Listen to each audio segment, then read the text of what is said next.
Broadcasting live. It's America's longest running talk show on computers. It's Computer America, bringing you the biggest names in technology with guest interviews, new products, and your emails. Listen live at computeramerica.com on any device around the world. Email the show at live@computeramerica.com or find us on social media. Be sure to check out our website for contests, giveaways, show notes, live video stream, podcasts, and more. You're listening to Computer America. Hello and welcome into the Computer America Show. We are the nation's longest running, nationally syndicated radio talk show on computers and technology. Thank you for joining us, and I am your host, Ben Crossman. Everyone, I hope you're having a great day. Things are off to a bit of a, how do I put this? Things are off to a little bit of a rocky start, where we should be having our guest on. So today our guest is scheduled to be a company called Augmently. And they do essentially augmented reality, virtual reality ads and ad campaigns and different kind of content for a lot of different kinds of companies out there. So yeah, that's who was scheduled to be. We're going to try to get them on here in just a moment. And hey, barring that, we'll move on to our second segment, which is dedicated to computer and technology news, where we have, I'd say about a dozen stories lined up. So plenty to discuss, plenty to talk about. And for everyone out there who's listening on IRN, anyone out there listening in the chat room over at twitch.tv, and everyone in between, thank you for tuning into Computer America. So a couple of things before we get started, including computeramerica.com. That's where you'll find everything from the show notes to links to any articles, videos, anything and everything that we talk about here today will be sourced in one convenient place. So if you're busy, if your hands are tied and you're being kidnapped, don't worry. When you finally get free, head on over to computeramerica.com, and that is where you will find everything. While you're there, also be sure to check out the Computer America contest brought to you by Logitech, as well as the live video stream, which is also available over at twitch.tv/computeramerica. Okay, all that being said, let's go ahead and switch on over to getting our guests. So we're going to try one more time, and I think we have it canned up so you guys can't hear me actually dialing the number, but suffice to say, we are going to try one more time and get our guest on. So let's see what we can do. Phone ringing in the background. And still waiting. I don't know how often you guys try, but I often try to wait 4 or 5 rings, and then it's gonna be there. Hello, Ziggy. Hi, Ziggy. Can you hear me? Oh, perfect. Hi. Are you all set for our interview today? Oh, hi. This is Ben from Computer America. We had an interview scheduled for today to talk about Augmently. All right. Thank you. All right, then. So, everyone, I know that you couldn't hear that part, but essentially he just told me that, they weren't interested. So, in a God's honest first, we have tried to call our guests, and they told us they were not interested in being interviewed. So man, where do you go from there? Let's go ahead and switch on over to computer and technology news. And this is a segment dedicated to everything. And wow, that's crazy. Anything and everything about what's latest and greatest with tech. So let's go ahead and get started. So here we go, computer and technology news.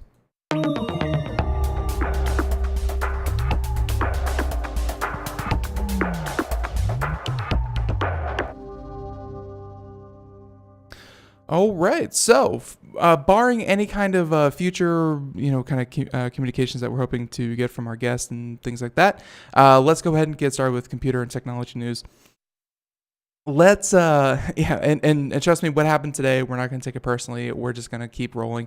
And so, like I said, plenty of stories, plenty to talk about, plenty of content to really get down into. And why don't we go ahead and start with one of the first, and I think one of the biggest. So, hey, often here we cover things that happen with the judicial system, the legalities of technology. It's a system that is very, very behind the times, and at the same time, really needs to, catch up.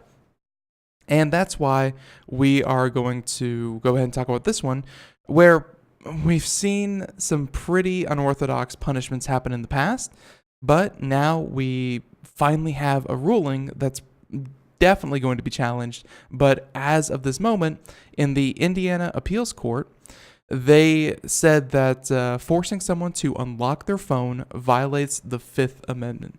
So the Fifth Amendment, for those of you who are not familiar, and trust me, I am definitely not familiar, but as far as I understand it, it's the right to not incriminate yourself. If the only thing keeping you from a guilty verdict is the fact that they are going to twist your arm and make you say, yes, I did it, that's not admissible in court. That's not, legally speaking, they have to find some other way to really remove all traces of doubt before you kind of do that. But obviously, if you admit that you're guilty or whatever, you waive that right. Regardless, not here to talk about the Constitution. We're here to talk about the idea of your phone and what it means to unlock your phone and really provide evidence to law enforcement. It's let's see, and I'm sorry, but let's see. I'm sorry, folks. 1 second, just got word.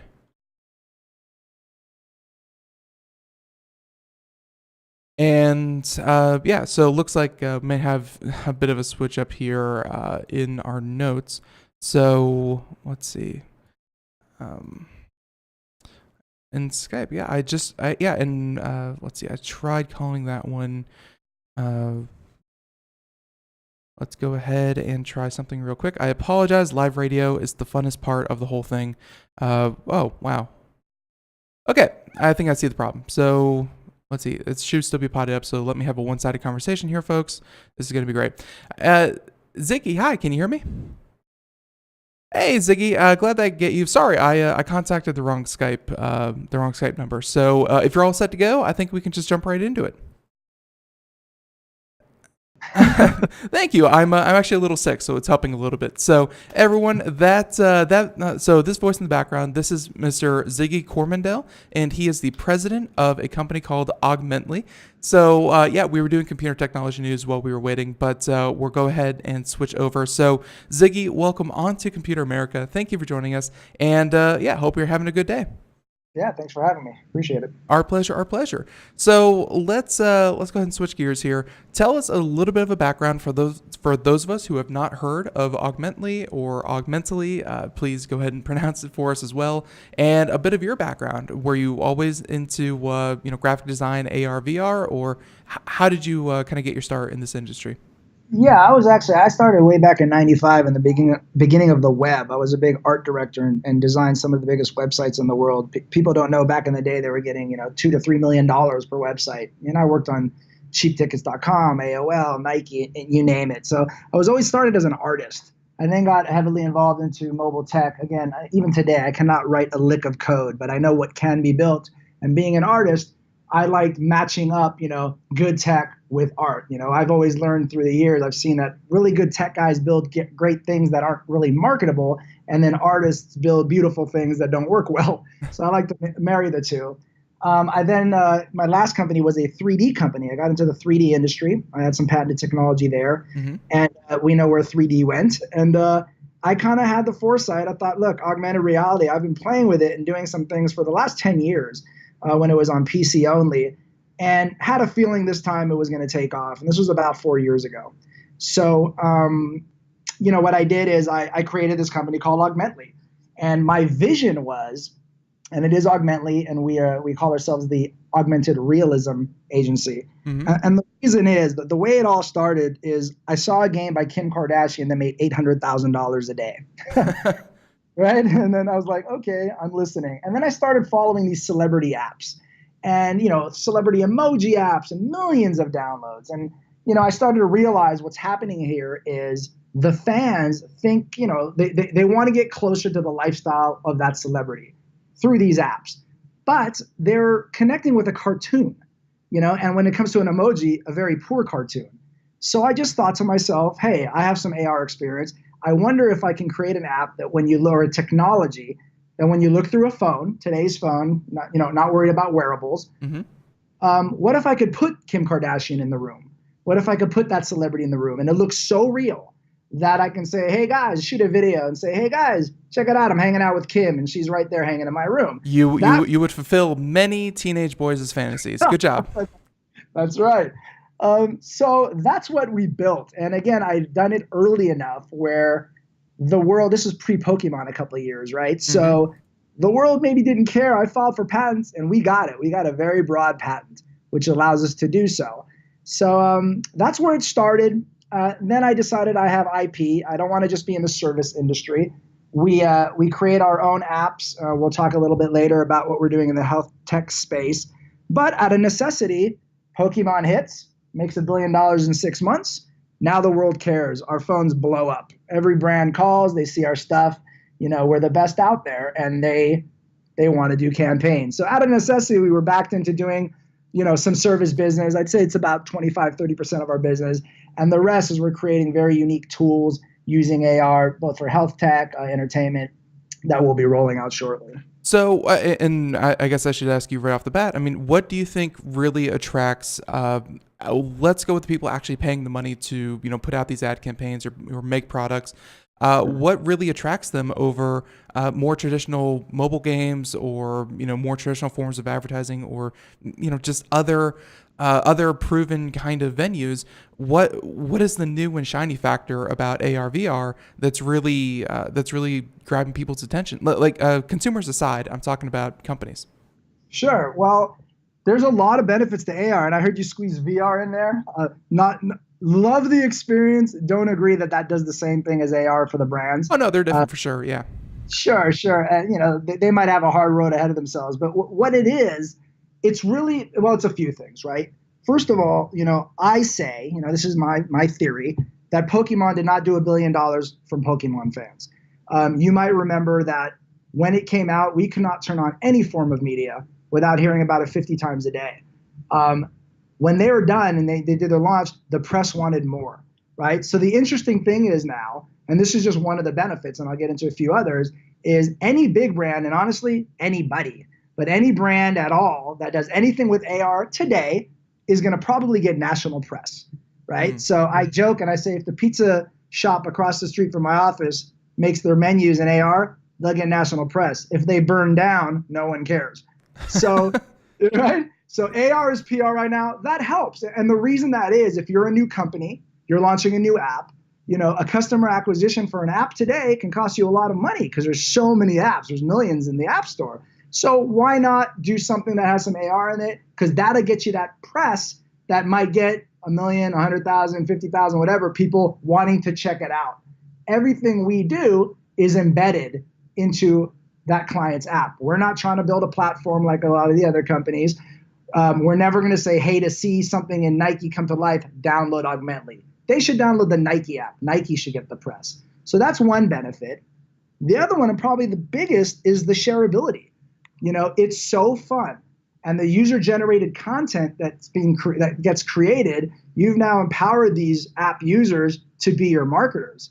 So I'll give you an example, and I'm making this up. If Spider-Man comes out with a new movie, sure, and they put out a trailer on Facebook, we're programmed to hit that like button. I'm a Marvel fan. I'll hit anything that comes out. I hit like. It's not really engaging.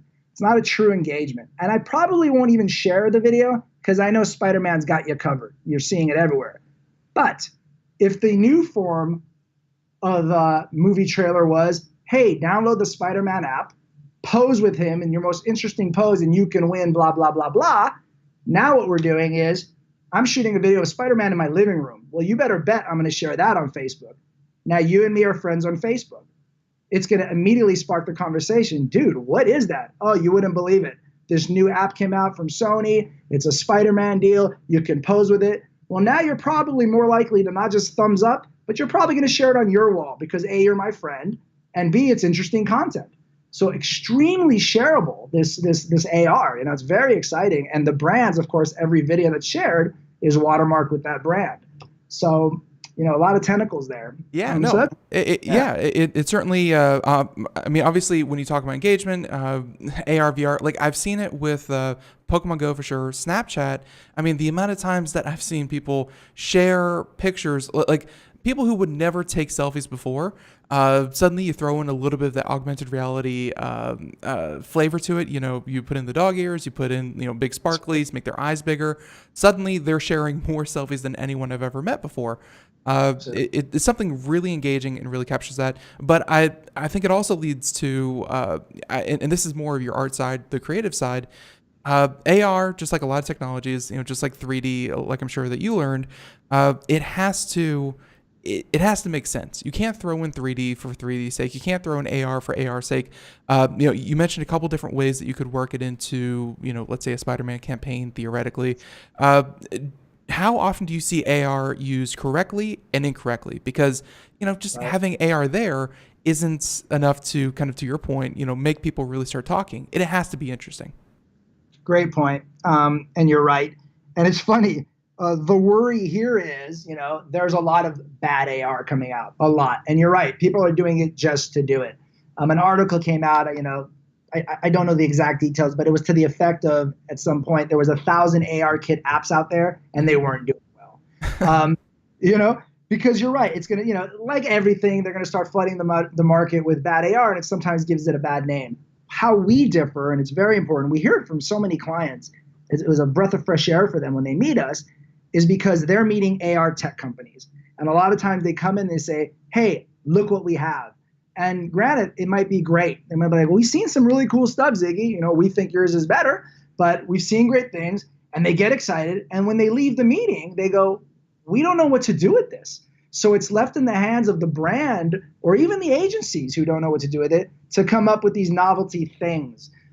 What happens with Augmently is, combine myself and my team, we have, decades of experience because we came from the agency world. So we don't just show up with fun toys. We show up with fun toys and we say, and hey, by the way, here's 5 campaigns.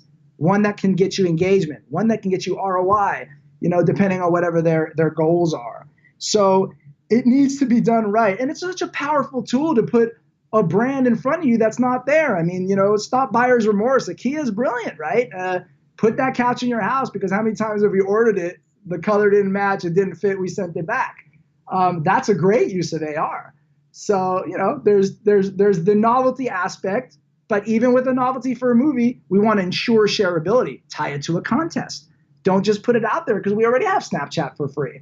So, to answer your question, that was a little long-winded there, but a lot of bad AR out there, getting better, but we pride ourselves on not just doing it for fluff. We really are against that. It has to have a purpose. Right. So let's go ahead and get into some of that content where obviously for anyone out there watching the video portion of the show, we're showing your website. We saw your video reel where you were feeding, ironically, I think it's cannibalism, beef jerky to a bull. And, and obviously, you've turned it into its own minigame to kind of throw things obviously at a mascot. And hey, it's simple. It's, pretty easy to get the concept, and hey, it can certainly be fun. Talk about some of your more exciting kind of campaigns that you have built up here, because we're seeing some from Ford. We talked about health a little bit earlier. Talk about some of your campaigns that you're really proud of. Look, let's talk about gnarly jerky, and I'll tell you why. It's sure. Great what you just said, because this is exactly the thing. They came to us with a specific task. They got invited to go present at the 7-Eleven show. Here's a brand called Gnarly Jerky. Let me tell you something, the best jerky you'll ever eat in your life. I know that sounds crazy. You might not like jerky. I wasn't a huge fan. It's phenomenal. Their name, phenomenal, Gnarly Jerky. We actually designed the brand for them as well. They came to us and said, look, we want to stand out. These guys are going to be, retail's a mafia, right? Who are you? You know, never heard of you? You get the shelf in the back all the way in the bottom and hope you sell. So he says, how do we stand out from 4,000 vendors? I said, well, they couldn't afford us at the time. So I said, look, we're not going to do a consumer app because you can't afford it. What we're going to do is a little press piece. So that thing you saw there was actually something that was only built internally, purposely, for the press to pick it up before their show. So, and then what we did at the show is we had a little rug we made with their logo on it, and people can pose next to a giant bowl. These guys had a line down the aisle waiting to go at the bowl. They were talk of the show. Long story short, I can't say the number, but they had a monster order, and now they're going into 7 big boxes. Because of this, now they can afford us, and now we built an app that is in the App Store for Gnarly Jerky, and it's chock full of different AR, which is collect the bags. Every bag has a different monster truck on it because they're doing things in the NASCAR space. When you're at Terrible Herbst, which is the world's largest gas station being built in Jean County, you can pose with a life-size bull. So that was crazy because what we proved there is it's not just B2C. They needed a purpose to stand out, and these guys are now exploding. So it really worked for them. And now we're dealing with the consumers. I could talk about Ford. That's a really fun one. Yeah, sure. Absolutely. Ford got wind of who we were, and they liked our work, and they said, hey, we have this party that we do every year. I believe they've done it for 12 years. And they're one of the sponsors at a party called the evening before the Emmys, and they do the evening before the Oscars. They got us for the Emmys. And what it is hundreds of A-list celebrities, producers, and everybody one night before the Emmys, no press allowed. It's a giant party. Let your hair down and go. So, they went for the go-to. They were thinking about stuff, and they're a very creative agency, by the way. And they said, hey, it was about bringing awareness to their electronic sustainable vehicles. So they said, what if we put a car there, and, we could wave a phone over it and things can fly off of the car. And, again, we like this unorthodox approach. Let's think about what we're doing here. We have A-list celebrities partying, no press. No one wants to see a car. They're not going to download an app and wave it around the car. So I said, let's do this. Let's build a replica of a life-size tattoo parlor. And what we'll do is we'll create 5 temporary tattoos, and they didn't even have cars on it. It was a flower, earth, things that represented sustainable vehicles. And then the actor or actress, what we did is Ford actually got their experts on the automobiles to dress like tattoo artists, and we trained them how to put them on. So what happens is during the party, you got people like Felicity Huffman and all the A-listers coming by and saying, "Ooh, this is fun. What is this? Well, have a seat. Pick your favorite tattoo." And again, it doesn't say car on it or Ford. They pick a beautiful butterfly. They sit down. Well, guess what? It takes 2 minutes for us to apply this tattoo. And as they're applying it, they've got a captive audience, and they're telling this A-list celebrity about their amazing vehicles. After that, they came to our station. We pointed a iPad on it, and butterflies started flying all around them. It was a massive hit. And what happened there, of course, hey, would you guys like to send you this this video? Absolutely. I can't tell you how many A-list celebrities we handed an iPad to, and they just entered their email address. They all got this video. We didn't share it with anyone else. It was watermarked with Ford, and a lot of them shared on social. It's amazing. And that's the difference with us, what AR company will come out with the actual tattoo of the design? We got the whole booth built, so it was really, really successful, and it was just a great time. So we're proud of that. Yeah. And we actually just saw the video that you put out. We see the Ford tattoo parlor there with with the leather seats and everything. It certainly looks very cool, and I definitely like the tattoos. And you're really emphasizing, I guess, with this video and by talking about it, and I also have questions about, kind of the platform that AR is currently taking versus where you think it's going to go. But like you said, it's not strictly, kind of hold your phone here or download this app because we told you to. It's like, no, it's going to be enjoyable, in its own right. And also it promotes, it has a purpose. So my question, a lot of what you're doing so far, obviously, you're aiming it at phones. There have been other AI, kind of hopefuls out there. There have been glasses. I believe there was a company out there that just put out goggles not too long ago. Why are you really focusing on the phone? Do you think that's where AR, do you think that's where it currently is and it's going to stay? Or do you think that's just, kind of where everyone is at right now, and then in the future, you can kind of count on people having AR glasses or something? Yeah, it's where it's at now. I mean, anything we do today can port into wearables. I think wearables minimum 5 years out, honestly, before it hits critical mass. I had a 3D company. Our biggest hindrance was having people put on a pair of glasses that cost us 3 cents. Now we're talking about hundreds, if not thousands, tethered, pink eye, whatever. And look, it's the now. And that's why, we call ourselves the realism. We can create the most amazing experience on today's phones that are in your pocket today. That's important to us. It's important to the brands. We're ready for wearables. Absolutely. In fact, we have a couple of gigs right now that we're working with a very, very, very big brand we can't talk about using the Meta headset. More power to them. That's what they chose to use. It has not hit critical mass. So that's all. It is the today device. What we can do isn't only on the 10 or the 8 models. We go all the way back to the 5s. We want everything we do to work on, the masses, and what they have in their pockets. Right. But we're ready for wearables. We do it now. And trust me, we just had Epson on not so long ago talking about, of all companies, but they do a lot in projectors, and they're really working hard to make wearables actually hit the market. So, you certainly are positioning yourself in a good place. One other app that really stood out to me, Janus Health AR. So you mentioned health. There's also Stay Healthy. When it comes to tech and health, we just recently had someone in the hospital here in the family, planned surgery. They're okay. It's good. But I will say tech and health in a lot of ways are intermingling for better or for worse.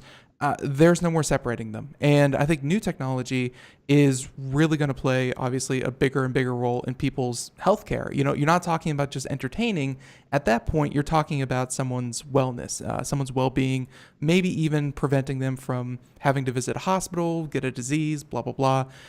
We're talking about quality of life here. So AR can certainly play a role in that. I do not have the creative capacity to tell you what role it's going to have, but the fact that you're working with health organizations, it does catch my attention. Where does AR fit in this, and how did you kind of help with or work with them? Yeah, we're very excited about a partnership we have now with a company called Stay Healthy. The biggest problem we have in healthcare, and I'll tell you, it's funny, we see a lot of articles, right? I'm sure you do too, and interviews and whatnot about AR in healthcare. And what you're seeing a lot is wearables in the operation room, education, but not education to the consumer, education for doctors, education for future doctors, right? Again, what we want to do is talk to the consumer. We have a massive problem in this country. It's the biggest problem we have, and it's excess body fat. 10, 20 years ago, it was 60% overweight. Now we have, today it's 70%. And if we continue down this path, it's going to be very severe. And, with all the comorbidities that come along with it and diabetes, it can cripple the economy. And it's a big issue. The issue we have is with consumers, it's education, and they're not engaged in their healthcare, right? You could tell a person that you're 30% overweight, it means nothing to them. They don't know what that means. What do I do about it? What we're doing with a company called Stay Healthy is we're creating tools that allows you to see what your organs look like and the effect that your food and intake that you're taking have on your body, personalized to you. It's quite jarring. When you see what a heart looks like for a person who's 30% overweight, it's pretty disgusting. And when you see it, you want to make a change. We've recently have a partnership with a company called Stay Healthy, who's incredible. They've been around since 1998. And they're considered the gold standard when it comes to measuring, tracking, and changing a person's health for the better.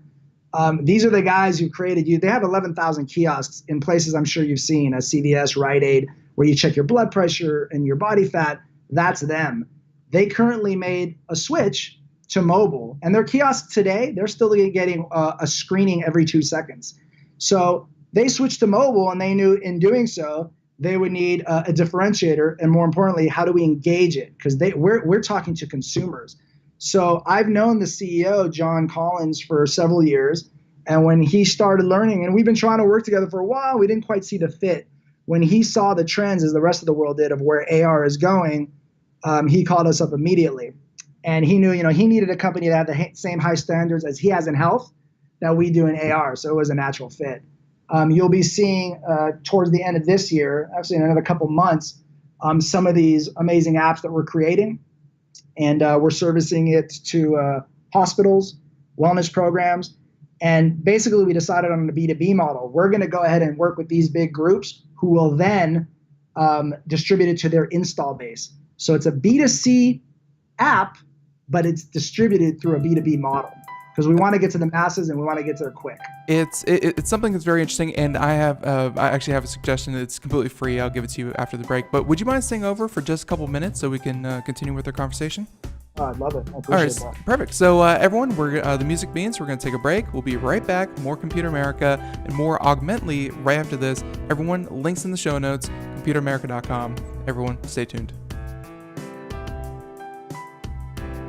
Greece is cheap. But the airfare costs a fortune. Paris? Not much closer, and again, airfare... What about Puerto Vallarta? Let's face it, flying anywhere is just too expensive. Wait, what's this? Low-cost airlines. With one call to low-cost airlines, you'll drastically slash your travel costs. We're talking insanely low airline prices to any of your favorite destinations. Where would you like to go? London, Rome, Costa Rica, Australia? Wow, that's cheap. So why wait? Call now to learn how crazy cheap it is to fly anywhere in the U.S. or international. Our prices are so low, we can't publish them. The only way to get them is to call to instantly hear the most amazing best deals on airline travel. It's that easy. So call now and start packing. 800-215-4461. 800-215-4461. 800-215-4461. That's 800-215-4461.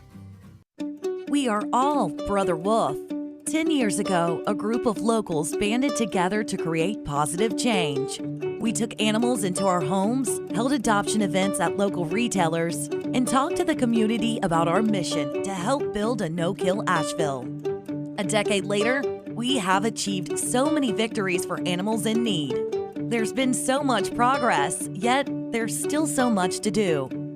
As part of our year-long celebration, we encourage you to become a member of our special Compassionate Circle program. With a monthly donation of $10 or more, you will have behind-the-scenes access to the work we are doing at Brother Wolf. Our goal is to reach 1,000 members because we receive no government funding. Working together, we can help build and sustain no-kill communities. Learn more at compassionatecircle.bwar.org. We are a 501c3 tax-deductible organization.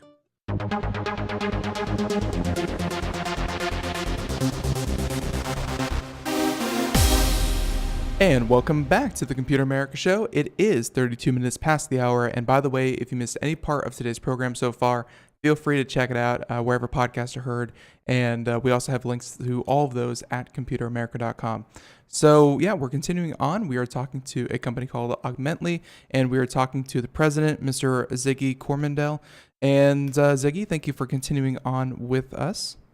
Absolutely. Yeah. So, so my suggestion, obviously, for Stay Healthy, I'm sure that they have much smarter minds than mine working on this. But I think having one thing that AR is currently missing, and it's something that you've kind of highlighted here and there with some of your other, kind of projects that you've worked on. It's that augmented reality, in a lot of ways, through one thing I really think made Pokemon Go successful was the fact that you went out into the real world, into real things, and you blended AR in the real world, as opposed to something like I mentioned, let's say Snapchat.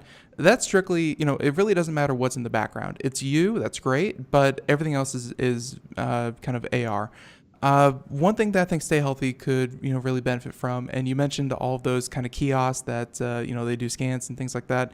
If they could find some way to, I really don't know the capabilities of what their kiosks kind of do other than blood pressure, but if they could find some way, either have the user input their weight or input other kind of basic vitals, and then give them, I don't know, some kind of something to kind of scan over with their phone that they could then kind of see in AR, things that are not readily apparent through just a number, but actually give them a visual of what high cholesterol means or a visual of what high blood pressure means, and be able to blend those kiosks with an AR element. That would be super cool. So now, funny you should mention. So that's exactly what they're doing. I haven't gotten too much into it. What they have something called the Body Fact Index, which is BFI, which is going to come out soon, and everybody is actually checking. Many people, it's getting scanned 100 million times a year, are using BMI as a way to measure their body fat, and it is highly, highly inaccurate.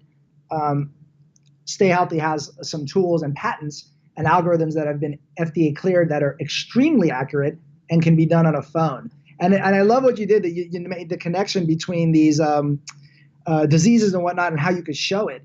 We're actually showing things like how glucose and how diabetes, how it runs through your veins by illustrating that it's actually like razor blades running through your veins. So we'll be showing that in AR. There's quite a lot that I can't get into yet, but you guys are going to see soon, and it is amazing. And by the way, we're also creating an app for kids that'll be ready in a month, which is phenomenal. It's a coloring app that educates kids.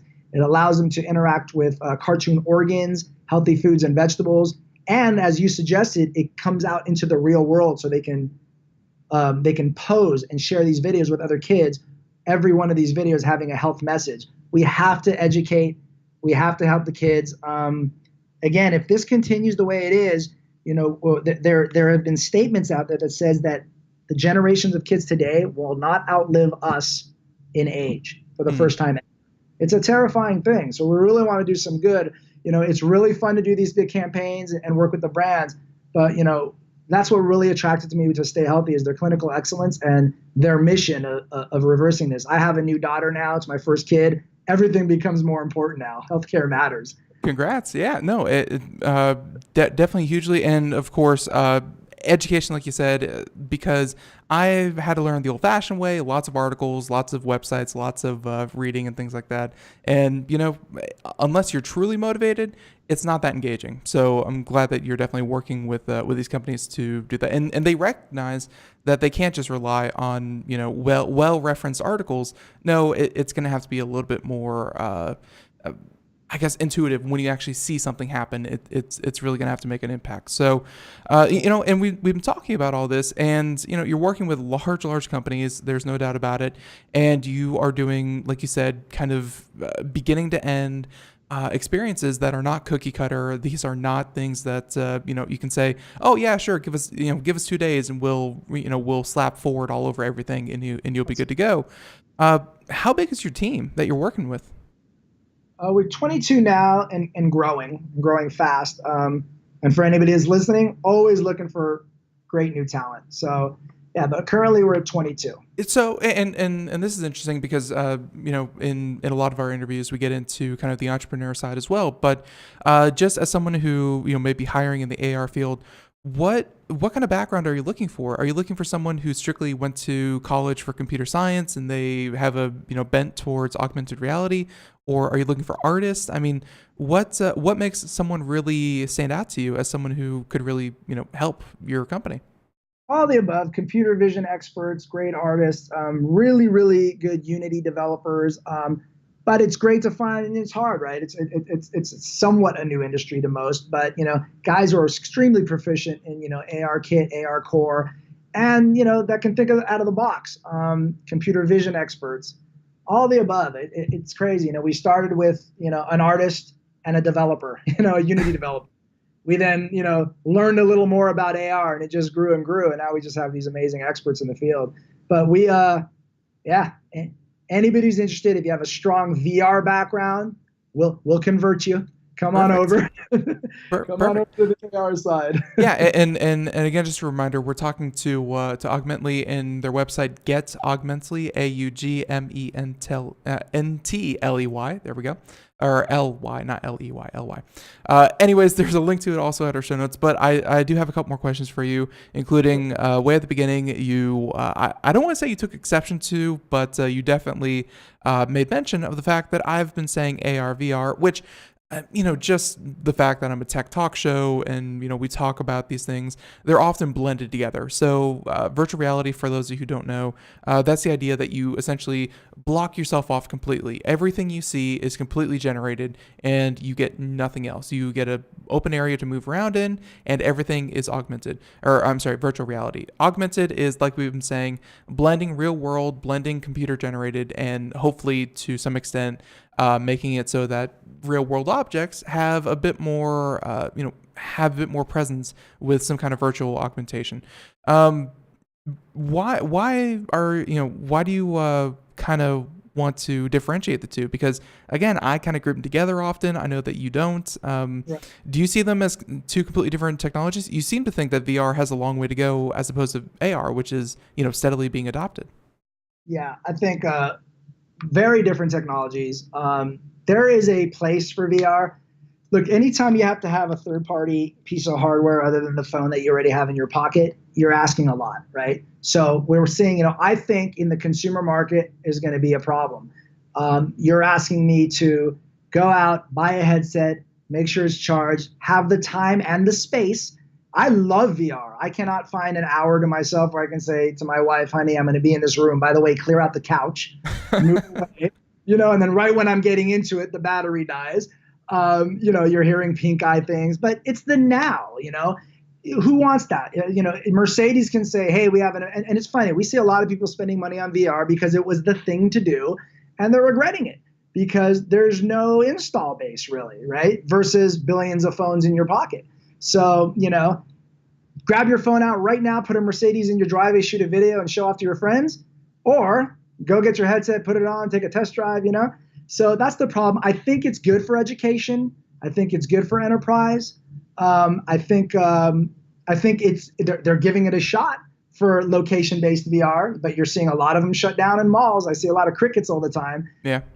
Again, I was in the 3D business, biggest thing in the world. My glasses cost 3 cents.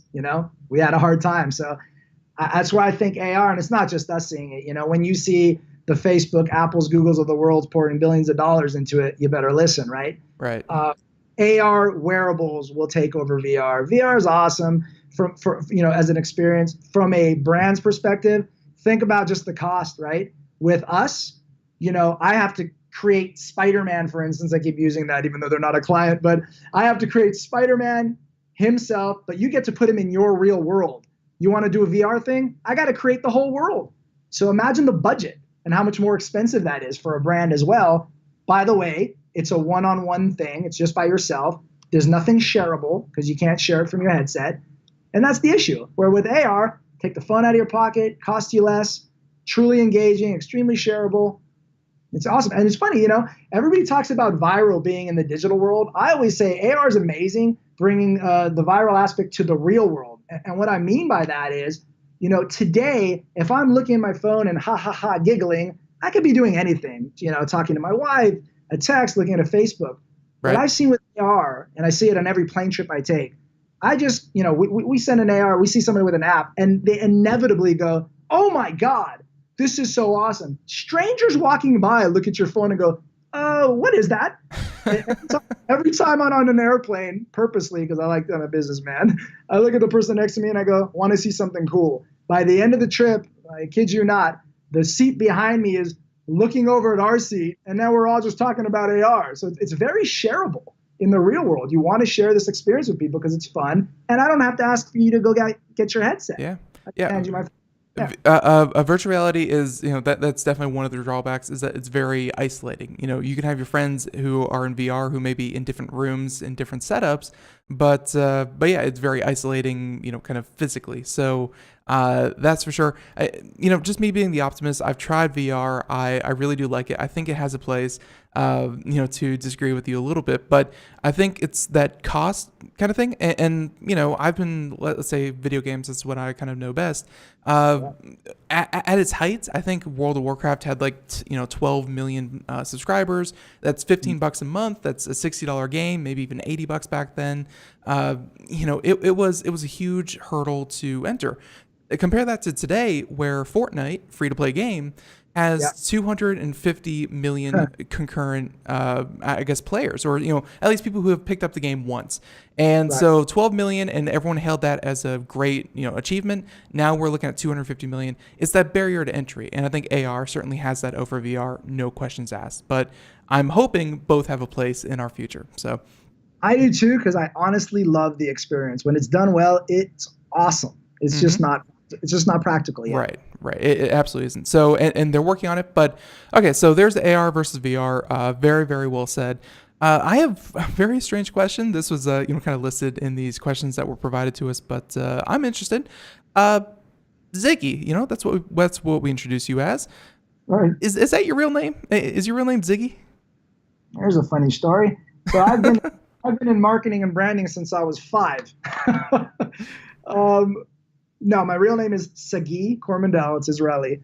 I went to school after the 3rd year of being in school as a little kid, and you go to roll call and you hear Mark, present, Cindy, present, and then the teacher gets to my name, Saggy, Soggy, Saggy, and then but by the first time we go to recess, I'm called Soggy Cornflakes, blah, blah, blah. Kids were cruel. I went to the principal's office at the age of 5, I might have been 6, and said, my name is Ziggy now. I need you guys to start reading it. I haven't told people my last name up until probably 20 years ago, even in business. I was like, because I was an artist, it worked. I was like Cher, Prince, or Madonna. So Ziggy stuck. Girls thought it was cute. Guys thought it was cool. I was rebranding at an early age. Yeah, I like it, and I wish I had the same insight going to school, because I had a weird name as well. But yeah, so Ziggy, that's very cool, and I think we're gonna wrap this up. But one more kind of thinker for us, and Augmently, I would be lying if I said that this was the first time we've even actually had an AR company, advertising company on the show. What makes you really stand out? Because obviously, I will say, first of all, and this is probably one of the highest compliments I can pay you, your website, your attitude, our conversation that we've had here, some of your past products. You guys are really creative. I really mean that. You guys have really put out some very interesting products and experiences. But what else would you say kind of separates you from the competition? Because it's starting to fill up. People are getting the idea AR is worth looking into. Sure. We have 2 patents that are very strong. We filed for several more. The agency background is a big thing. Thank you for noticing the creativity. And the passion. We take every project, as if it's our only. I mean, we love creating this stuff, but it's just, we really know technology, even more so than just AR. We all have a strong background in mobile. I'll give you an example. We created the first ever voice activated AR. When AR couldn't be done off of reflective material, we did it. One of our patents, we show floor detection before Snapchat's hot dog, before ARKit or ARCore was ever a thing. So we like to innovate. And you said it before, it's not cookie cutter. A lot of companies, AR companies, rely solely on programs or software such as Vuforia, which we use sometimes too. It's great. But we can't just rely on what they do. You can come to me and say, hey, I'm Absolute Vodka. I'd love to do something off my bottle. And 99% of the companies are going to say, it can't be done because when the sun hits it, reflection and the trigger doesn't work. We figured it out. We figured it out a year and a half before ARKit. So we like to be challenged and we innovate all the time. And I got to tell you, it's that agency background. It's coming in and really helping you guys figure out, the client, the brand, how to use AR properly. And we do it gratis. We love to do it. We offer it all the time. If you guys have a brainstorming session, we're not going to charge you $200 an hour to come and talk to you guys. We'll spend days because it's fun for us. And as we're doing it, we're discovering new ways of using it ourselves. Mm-hmm. Very, very well said. So if people want to find out more, where's the best place that they can go? Go to our website, www.augmently, augmently.com. You can fill out the form there. You can call us, or you can email us at info@getaugmently. We'd love to talk to anybody out there. We love AR, and we want this business. We know the business is going to grow with or without us, but we want to help pioneer and just keep moving the needle. All right, very well said. So everyone, as I said before, at computeramerica.com in today's show notes, first link right there is a link to your website. And I got to say, Ziggy, very interesting conversation, and thanks for coming on.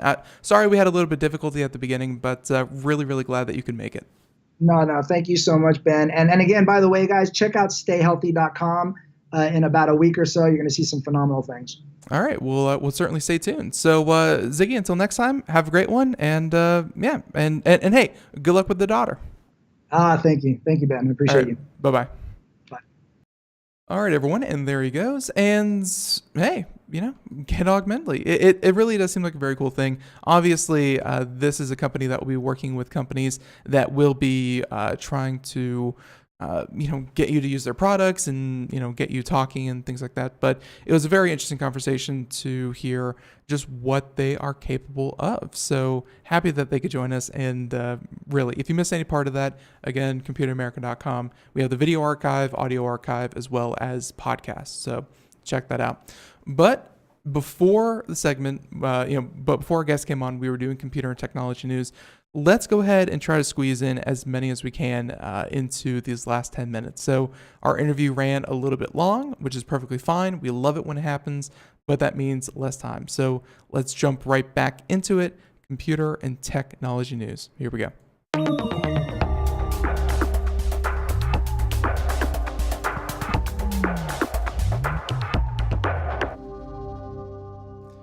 Now, as we were talking about before, Indiana Appeals Court says forcing someone to unlock their phone violates their Fifth Amendment. That is very, very interesting because up until this point, the idea that you could unlock your phone wasn't something that was protected by a lot of institutions. In fact, law enforcement heavily relied on the fact that if it's on your phone, it's up for grabs. All we have to do is get you to put your finger on the button, use your face for facial ID, any other way that they can get you to unlock the phone. And unlock phone is indeed a portal to a trove of information, including where someone was, where someone has been, photos, videos, conversations, lots and lots of things that can really that can really incriminate you, or at least not even vindicate you. And in some cases, they're just taken as a precaution, just to say, hey, we're going to take this just because. In a lot of cases, very, very illegal, but it's what law enforcement has grown to rely on. And that's a case that we have been following here on Computer America for a while. It's not something that we really agree with. We agree that you should never, ever, ever, ever, ever do anything wrong. But we also agree that the Fifth Amendment does actually stand for something.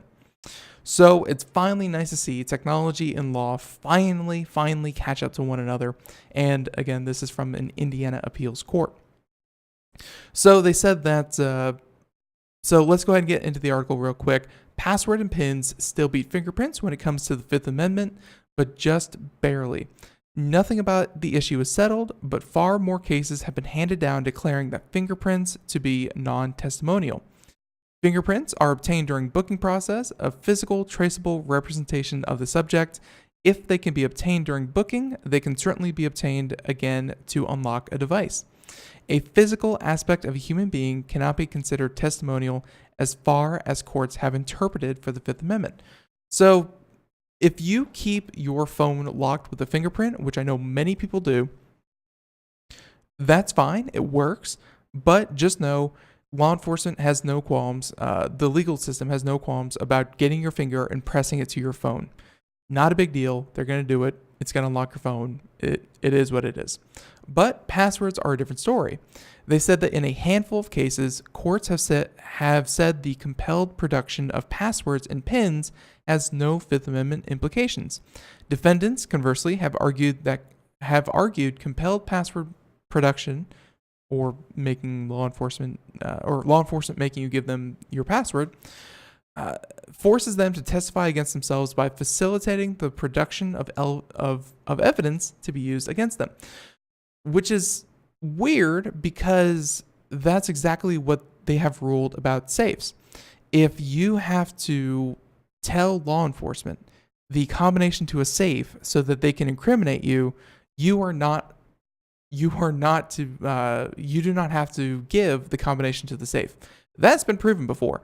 And of course, these same kind of guidelines, which were installed 150 years ago, because safes have been around for that long and phones have been around for 15 years. We have to rely on old case study to see what is relevant to the here and now. You may not think that there's a lot in common with a standard safe versus a smartphone, but you'd be surprised. They said that this argument hasn't had much success.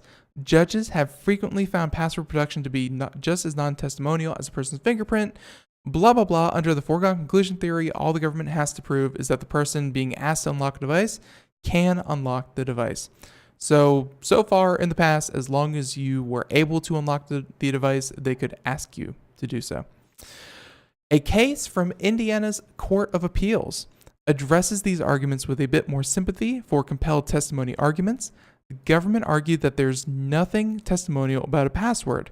In court, in a lengthy decision, and we're just going to read the relevant bit here. The full article is, of course, in the show notes.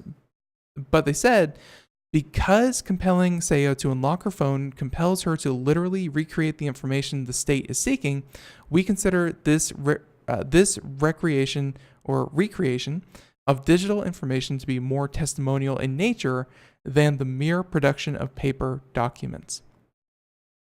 There you go. Essentially, by making this person recreate the password, which you do every single time that you put it in, you are creating testimony against yourself. And they said that it is a distinction without a difference because the end result is the same. The state is compelling Sayo to divulge the contents of her mind to obtain incriminating evidence, which is definitely against it. So the article goes on a bit there, and we're not going to get into all of the legalese, but it is very refreshing to see a court be sympathetic, as we said before, to a person's constitutional rights as they pertain to technology, because more and more of our lives do rely on technology. It's nice to see that that things are catching up. And this is one decision of many that have to be made, and definitely in higher courts, but it's a start. It's a start. We're going to leave you with one more story. This is one that was leaked, and when I say leaked, I mean this was on every website near and far as I could tell. Ladies and gentlemen, may I introduce you, because this may be the first time you're hearing about this, the iPhone XS. So the iPhone X, or the iPhone 10 as it should probably be called. So now we have the iPhone XS. This thing is going to be big. And I don't mean metaphorically it's going to be big. This is big news, folks. No, this is going to be big because physically it's much bigger than the original iPhone 10. And they leaked images to show off the larger display and the gold finish. This is earlier today, Apple sent out invites for its upcoming event, and now 9to5Mac is giving us a peek at what we'll be seeing on September 12th. By the way, tune in, Computer America, September 12th. We will be talking all things Apple, as I think will be just after the Apple conference, where they will be unveiling the next generation of iPhones and wearables. Anyways, the site says that the new OLED phone will be called the iPhone XS and will come in two sizes, the 5.8 and the 6.5. Massive. It's also reporting that the models will include a gold finish option. That's right. All you iPhone fanatics that were just digging on the gold, but then they took it away, you are redeemed. 9to5Mac also has images of a new Apple Watch Series 4, which you can see here if you're watching the video portion, which will likely be unveiled at the event as well. They show an edge-to-edge display and a new watch face that will include more information than those of current models. In an image with it is an image of an analog face. The Series 4 has eight complications, 4 around the outside, and 4 around the inside of the phone. That's where the hands are shown. There's also a hole in between the modified side buttons that's around the watch hands. There's also a hole in between the modified side buttons and the digital crown, which suspects another microphone, so that you'll be able to talk into your phone and hopefully be able to it will be able to hear you much better. Any rate, September 12th, that's the event. We'll be covering it here on Computer America, and yeah, a larger iPhone 10. I thought the iPhone 10 was going to be a one-off. It was just going to be the 10th anniversary edition of the iPhone, but it appears that it worked well enough, it sold enough that, hey, regardless of what happens, they're going to keep it running. So everyone, the music in the background means that we are just about done here for today. Thank you for tuning into Computer America. It's been a whole lot of fun today. Really enjoyed our guest, Augmently. And if you want to hear anything about them, please feel free to check out our podcast or, hey, anything else. Ladies and gentlemen, until tomorrow, where we will be talking to the one, the only, Mr. Nathan Evans from Popzara Magazine. Hey, have a great day. Be sure to tune in tomorrow, 4 p.m. to 5 p.m. Eastern, Monday through Friday. And be good, be safe, and catch us next time. Have a great one. Bye, everyone.